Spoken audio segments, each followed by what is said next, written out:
So I says, well, how did you know? And he says, I got an email. So I went and checked my emails. We never got an email.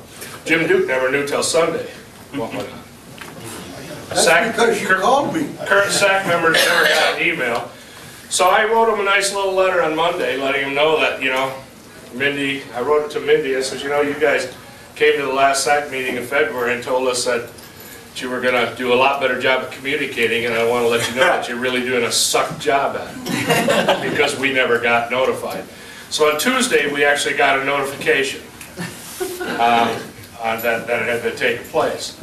Then on Wednesday, I did talk to Frank Wheatlick, and he said, I've been put on there by Chairman Charters because you guys were at loggerheads with the department.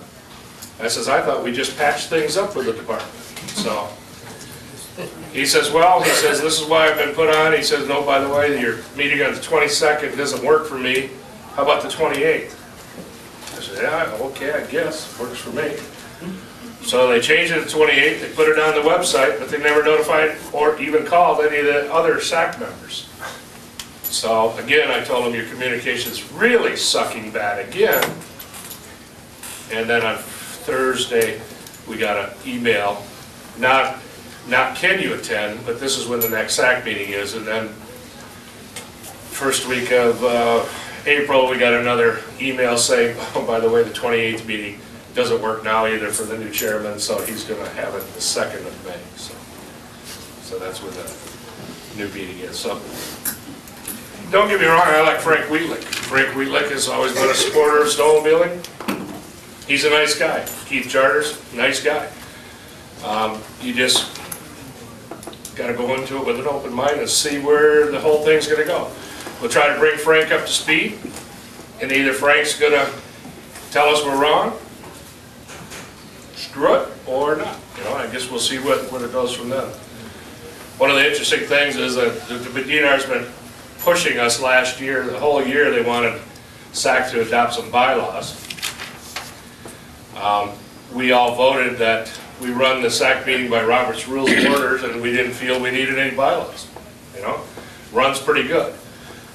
They wanted bylaws because they wanted those things adopted. They didn't like the fact that you guys could just show up and spew any issue you had. They wanted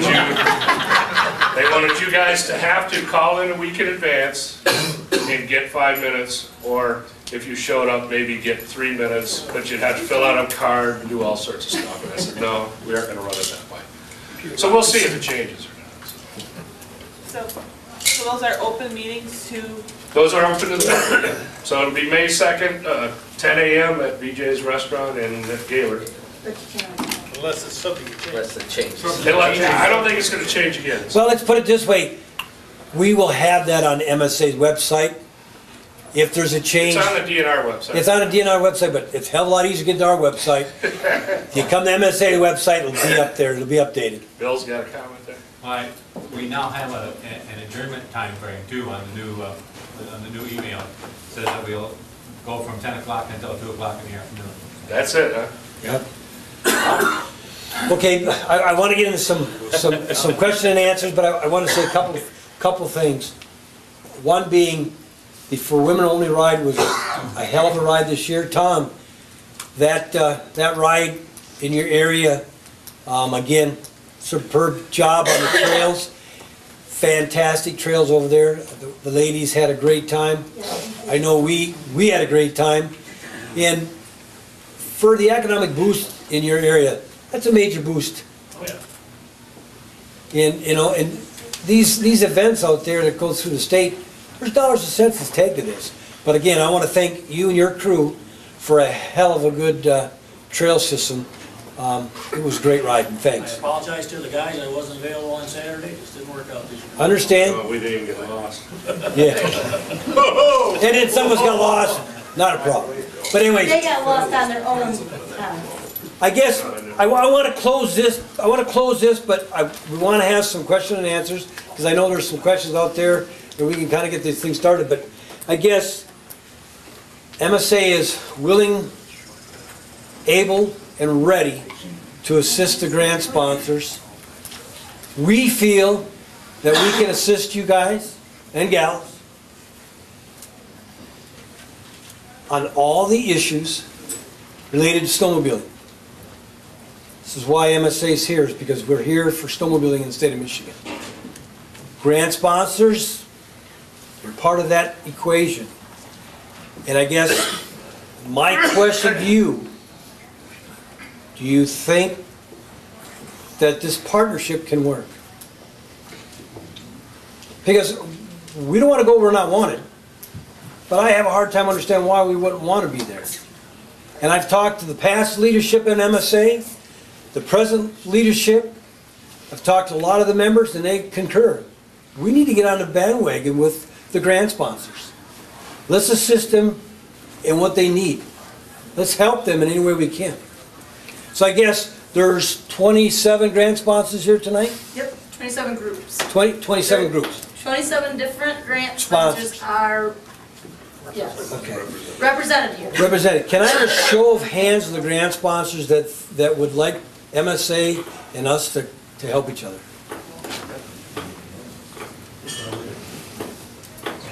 It's worked once. It's worked once.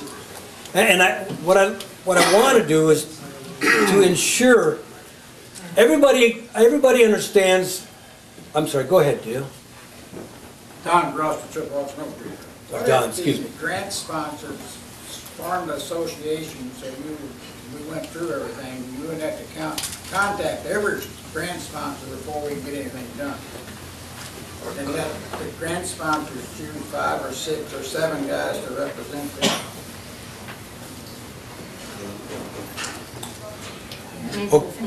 I didn't. Can you?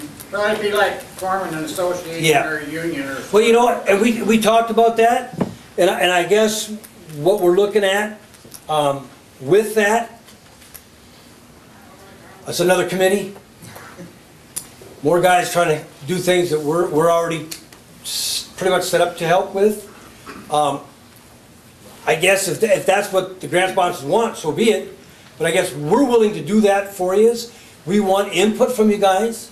And the big time is if the grant sponsors would come to the MSA meetings so we could get first-hand information from you guys. We're set up pretty much that way right now. Okay?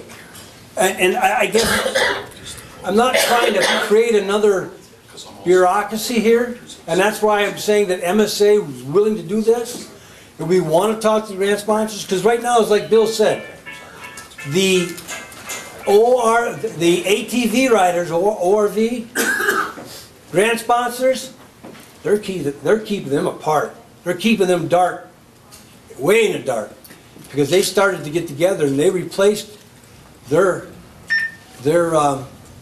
advisory council because they were asked too many questions. Keep it so far apart to come to snowmobile groups, see if they'll start Yes. maintaining for the DNR. Right. And right now, there's you think we've got issues? Step into one of their meetings and listen to them. It takes almost an act of God to pull money out of their program, and that's their grant sponsors. And that's what's happened. That's what's happened with the DNR. They want us to be that way, and that's why we're saying we want to pull us all together. Denny? One way to get more of our grant sponsors involved are through our councils, the clubs, the grant administrators, your grant. You should have people involved in MSA to get this job done. And I know that it's a big imposition, but it takes people to get the job done. And we need representation in your neighborhood and a lot of neighborhoods that you see. Not enough representation. If each club had 3 people to send to their council, and out of those clubs, 1 or 2 people, or however many, were delegates to MSA, you'd have your voice. And this is the way that it works. And this is a transfer of information to this council. It's not a waste of time. You are as grant holders, exchanging